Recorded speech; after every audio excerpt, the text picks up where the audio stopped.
Voltage stabiliser निम्न दो प्रकार का होता है। पहला प्रकार मैनुअल वोल्टेज स्टेबलाइजर, दूसरा automatic stabiliser. Manual voltage stabiliser and rotary switch stabiliser भी कहते हैं। मैनुअल स्टेबलाइजर में जब इनपुट वोल्टेज में बढ़ोतरी होती है तो आउटपुट में भी ज्यादा वोल्टेज बनता है, तो इसमें आउटपुट को खुद तो कट कर देता है और स्टेबलाइजर में लाल बल्ब जलने लगता है, जिससे हमें पता चलता है कि स्टेबलाइजर में ज्यादा वोल्टेज आने लगा। ऑटो कट होने के कारण स्टेबलाइजर में आउटपुट सप्लाई मिलना बंद हो जाता है और ऐसे में हमें स्टेबलाइजर के रोटरी नॉब को घुमाकर वोल्टेज को कम करना पड़ता है, तब इससे आउटपुट सप्लाई मिलता है।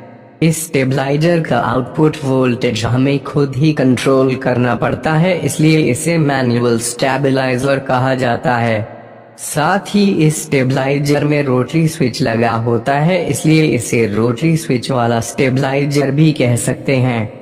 दूसरा प्रकार ऑटोमेटिक स्टेबलाइजर, जब कभी हमारे मैनुअल वोल्टेज स्टेबलाइजर में एकाएक ज्यादा सप्लाई आ जाता है तो ऐसे में स्टेबलाइजर से ज्यादा आउटपुट सप्लाई बनाने लगता है, लेकिन ये बात सिर्फ मैनुअल स्टेबलाइजर में ही होता है।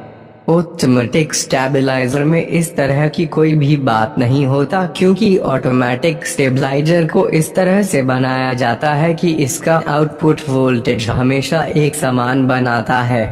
आमतौर पर ऑटोमेटिक स्टेबलाइजर में आउटपुट वोल्टेज लगभग 220 वी पे सेट किया होता है, लेकिन आप अपनी जरूरत के अनुसार आप इसमें वोल्टेज कम या ज्यादा भी करा सकते हैं, लेकिन ये स्टेबलाइजर खुद अपना वोल्टेज को नियंत्रित करता है, इसलिए इसे ऑटोमेटिक स्टेबलाइजर कहा जाता है। आपको अपने घर के लिए कौन सा स्टेबलाइजर लगाना चाहिए? मैं तो बोलूँगा कि अपने घर के लिए ऑटोमेटिक स्टेबलाइजर का ही इस्तेमाल करें। इस स्टेबलाइजर चूंकि आपको वोल्टेज को खुद ही ये स्टेबलाइजर वोल्टेज को नियंत्रित करता है और आप चाहे तो जितना वोल्टेज पर स्टेबलाइजर का आउटपुट सेट कर सकते हैं, जैसे कि स्टेबलाइजर में 220 वी पर सेट कर सकते हैं और 240 वी पर भी। इसी प्रकार से आप अपने स्टेबलाइजर में सेट कर सकते हैं। आपको स्टेबलाइजर अपने घर के लोड के हिसाब से लेना होगा, जैसे कि मान लीजिए कि यदि आप सिर्फ एक एलईडी टीवी, फैन और कूलर के लिए स्टेबलाइजर खरीदना चाहते हैं तो इसके लिए सबसे पहले इन तीनों उपकरणों के वॉट्स को कैलकुलेट कीजिए, जैसे कि तीनों उपकरणों का कुल वाटेज करीब 400 वॉट्स से भी कम होते हैं। इस आधार पर आपको लिए 500 वॉट का स्टेबलाइजर लगा सकते हैं।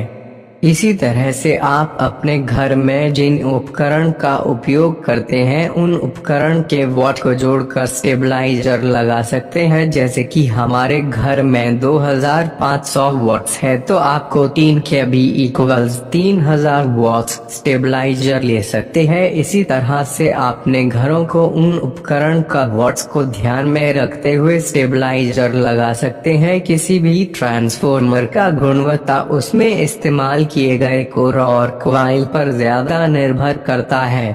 ट्रांसफॉर्मर बनाने में यदि इनमें से कोई भी सामान लो क्वालिटी का इस्तेमाल किया जाए तो वो जल्द ही खराब हो सकता है। आमतौर पर एल्युमिनियम के कॉइल को लो क्वालिटी का माना जाता है और कॉपर यानी तांबा के कॉइल को ट्रांसफॉर्मर के लिए सही माना जाता है।